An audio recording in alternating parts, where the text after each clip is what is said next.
I could not believe this. I just found this whole exchange so amusing.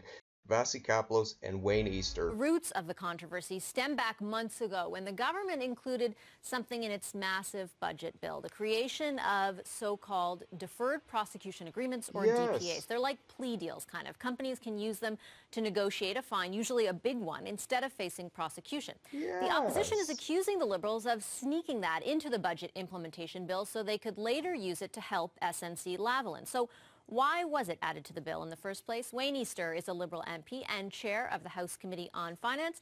He joins me now from Charlottetown. Hi, Mr. Easter. Great to see you. Thank you for your time. Hi, Vassy. Good. As we said, you chair the Finance Committee, the committee that studied the budget implementation bill. Deferred prosecution agreements ended up being a part of it. Why did the government put it in there? Well, there's as you've indicated, there's lots of things in a budget implementation act, and this one had included in it Part 6, which included the remediation agreements, and there is an economic side to that as well, beside the justice side. I mean, the whole purpose of it, I think, was Canada catching up to the United States and some other countries on how do you put together an arrangement so that you do not cause economic damage to certain areas of the countries, to workers and their pensions, while at the same time applying penalties under the law. Mr. Easter, it's my understanding, though, that while actually in other countries DPAs do take into account the economic impact, the version that ended up becoming law in Canada does not. Yeah, they just had this in the discussion, so someone's Yes, wrong. it's still, we had a counsel, chief counsel from Department of Justice before us. We made a couple of Someone's wrong. amendments to that, It's either the to that Liberals section as well. or the CBC. And if you go back to that testimony, you will see where there is proportional penalties to the crime. And we added an amendment that would cover some of the damage to the victims as a result of that crime exercised by that corporation. It's my understanding that in Canada, when coming to a decision whether to reach a DPA, that is not part of the factors, that is not under consideration. Wow. Well, it's my understanding that it is, so I guess we differ on that opinion. And if you go back to the testimony and some of the testimony from the witness that we had there, those are important factors. And while, you know, and in this discussion, I would be absolutely shocked if there wasn't discussions on the economic impact of penalties when many jobs are involved. Should changes to the criminal... My gosh, you know, this is so much like when they didn't go after the Wall Street bankers because it would take down the entire financial system of the United States. Code be made in a budget implementation bill? Good question. Should this be done? I love the fact that Vassy Kapelos is turning the CBC blue. I mean, her eyes are winning over the whole thing. We have an outfit that matches. We have a backdrop that matches. It's got conservative colors. I just think that's great. Right on the CBC. When the Conservatives were in power, oh, they put this all in an omnibus bill, they snuck it in, blah, blah, blah. And here the Liberals do the same freaking things. There's things here that maybe shouldn't even be here. Watch what he explains. Well, we questioned that at the committee ourselves. I did myself. Sometimes so even we he thinks this shouldn't have been in the budget bill. To other committees.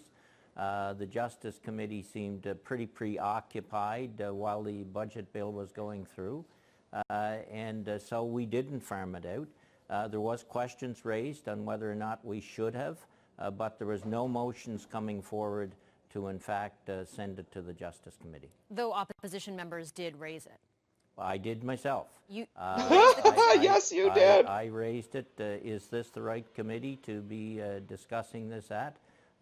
And there was no motions coming forward. Well, you didn't make one either. To send it to the Justice Committee. Did you ever raise those concerns elsewhere? He himself was the one with the questions. I raised them in several places with finance officials. Oh, you and kept with the thinking this House was a Leader's bad Office, idea but I think you yourself. also Keep have to going. understand, You're looking at the whole of government here in terms of it getting its legislative package through in a timely manner, and that's why several things come into a budget bill, and there is a tie-in into the economic issues related to the Or is there? to the country. We're not sure in this about that section. part So of just it. so I'm clear, though, was the basic reasoning that you were given because the Justice Committee had too many things on its plate? They couldn't examine changes like this to the criminal code? We never That's get passing that the smell far test. into. Look at that. Let's go back and look at that look on her face. It's like, okay, are you Given because the serious? Justice Committee had too many things on its plate, they couldn't examine changes like this to the criminal code?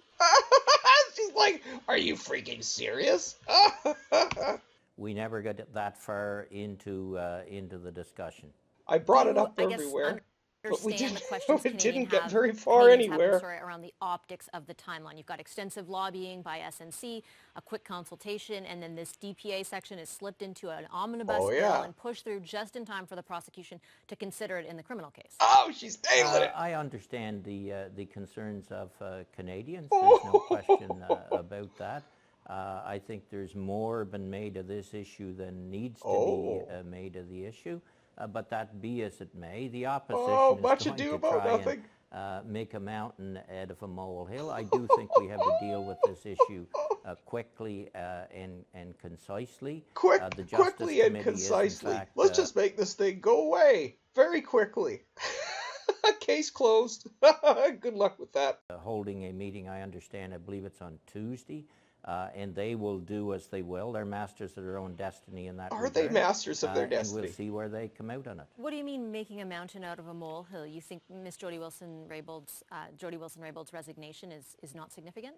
Oh, it's getting better. Her resignation is significant. It's not the first resignation I've seen from Cabinet, and there's a lot of talk about it is because there was the pressure applied. Look, there's always pressure in government. I've been in Cabinet, and what one person sees as pressure, another may see as just a day's work.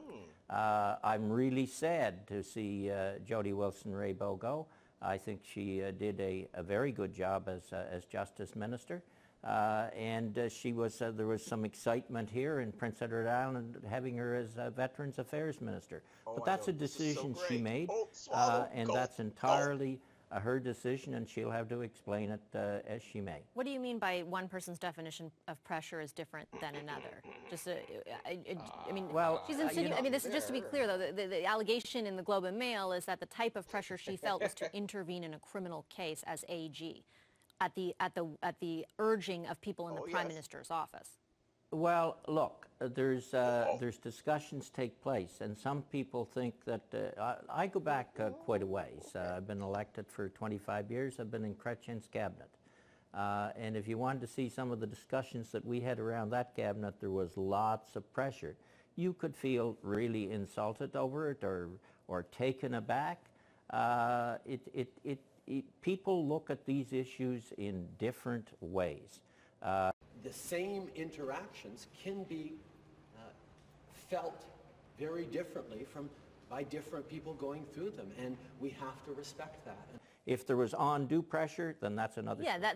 that's the difference. And I take your point about uncomfortable discussions, and cabinet is a different place, and I understand what you're saying there. But I think the reason that this has raised the ire of some Canadians is because we're not just talking about any situation or any personnel disagreement. You're talking about an allegation of trying to get involved in a criminal case for a very big corporation, a wealthy corporation that, yes, employs a lot of Canadians, but also is facing a lot of criminal charges and allegations of corruption and bribery. Vassy, that allegation is coming from an anonymous source. So it's fake news? For whatever reason. That's where the allegation is coming from. Let's see who's making that allegation, and then it will go forward. Well, we'd all love to hear from Jody Wilson-Raybould, but the Prime Minister has to waive privilege.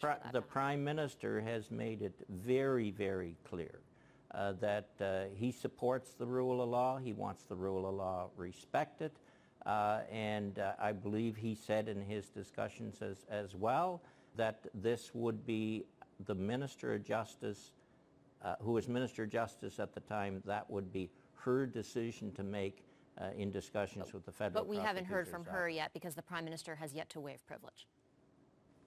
That's beyond my level. Okay, Mr. Easter, thank you for your time. Really appreciate it. Take care. Bye-bye.